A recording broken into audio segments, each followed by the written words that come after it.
Today I share with you the best way to cook mushrooms, and if you watch this video to the end and you follow my recipe, this delicious mushroom sauce is what you will have.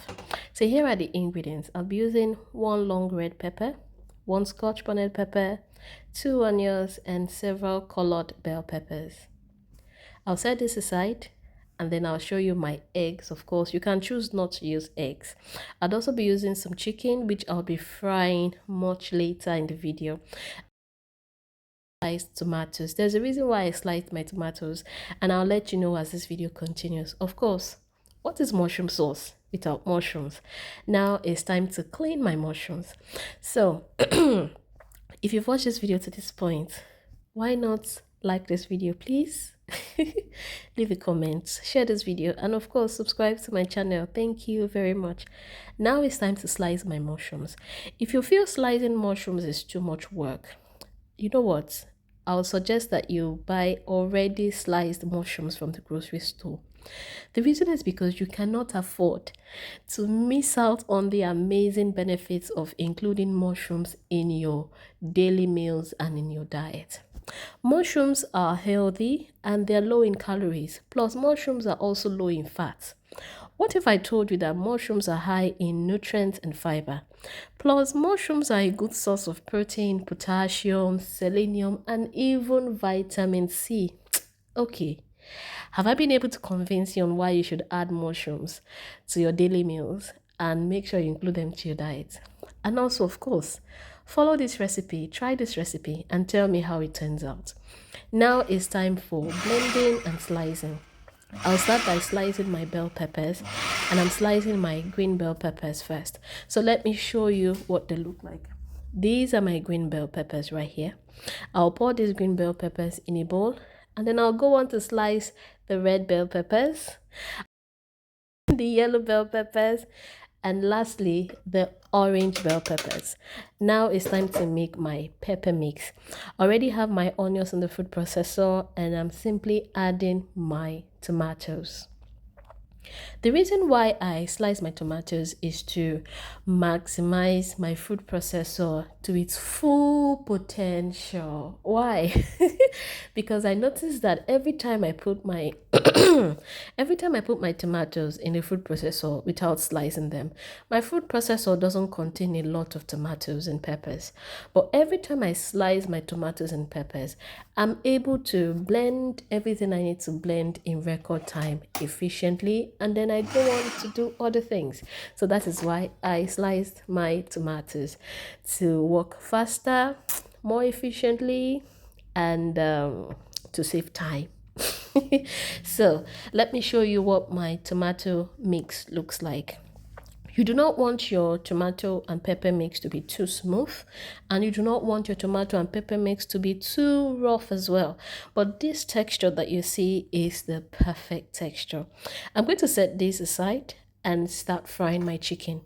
The oil is already hot. I'm putting my chicken in it. I'll fry both sides and then take the chicken out of the hot oil. After I take the chicken out of the hot oil, I'll reduce this oil, yes, by half. And then add my sliced spring onions. You can also use just normal white onions. I'll fry this for about 1 minute and then I'll add my pepper mix. If you've watched this video to this point, thank you for your time. Also, please like this video, leave your comment, share this video, and subscribe to my channel. Thank you very much. So I'm just mixing all of this, and then I'll go on to add the other ingredients that I'll be using to make this delicious sauce. Ingredients like chicken stock. I'd also be adding my seasoning cubes. Of course, I'm going to crumble this. Some people put this directly, but I just prefer to crumble it. I just added my salt, dried thyme. I'll add curry powder, and then I'll mix all of this up very well. So let me say this. Don't be like Jimmy. Cook with a bigger pot, okay? Adding my boiled eggs. I'm supposed to add my chicken at this point, but because there's no space in the pot, so I decided to leave chicken out for a while and cook until the liquid dries up a little bit. Now here is what my sauce looks like. You can see that the liquid has reduced. So now I'll add my chicken. Okay. I just don't like to have too many pots to clean after cooking. That's why I try to maximize my pots. So, but don't be like me, use a bigger pot. I would mix this up very, very well. And then I would cover my pot and allow this to cook until the liquid in this sauce dries up well. Let me show you what it looks like. This right here is what you're aiming for. The reason why the liquid in your sauce needs to dry up is because mushrooms bring out more water. When you cook mushrooms, somehow it's brings out more liquid, so you don't want to have watery mushrooms. That's why you need to allow the liquid in your sauce dry up first. And because, like I said, my pot is a little bit small, so I'm adding the mushrooms in batches. This is the first batch. I'll cook for about 2 minutes. The pot has to be a little bit open so that the steam can escape, because I don't want to have a watery mushroom sauce.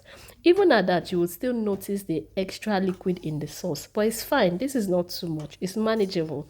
I'll mix up. You can also see that there's a little bit space in my pot. Don't forget, when you try this recipe, use a bigger pot, okay? Thank you. So I'm going to add the remaining, the second batch of the mushrooms now, because now I have space in my pot. And like I said, I'm going to leave my pot a little bit open so that the steam can escape, because I do not want my mushroom sauce to be too watery. If you cover your pot totally, what will happen is, instead of the steam escaping, everything will turn to liquid and you have excess liquid in your mushroom sauce. I'm going to cover my sauce and allow it to cook for about 5 minutes. After 5 minutes, this is what my sauce looks like. Okay, I'm still going to cook it again for another 5 minutes with the pot half open. After that 5 minutes, you would notice that the liquid keeps increasing, but it's not too much because some of the steam is escaping. So this is what my mushroom looks like, or my mushroom sauce looks like. Now it's time for my beautifully colored peppers. I'm going to be adding my colored peppers. My mushroom sauce is almost fully cooked, okay? It's already tasty and lovely.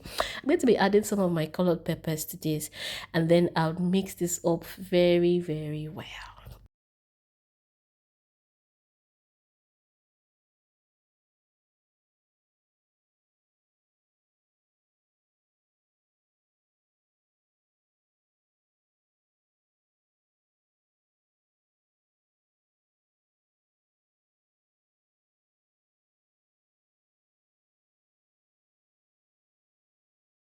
Now I'm just mixing everything up nicely, and because my mushrooms are pretty much properly cooked, I can cover my pot properly now with no fear.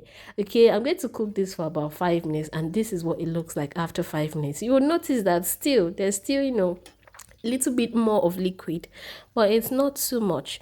So this is what you want to achieve when you cook your mushroom sauce, and delicious mushroom sauce is ready. Thank you for watching my video. Thank you for liking my video. Thank you for leaving your comment. Thank you for subscribing. And thank you for sharing. As I would always say, remember, good food should be enjoyed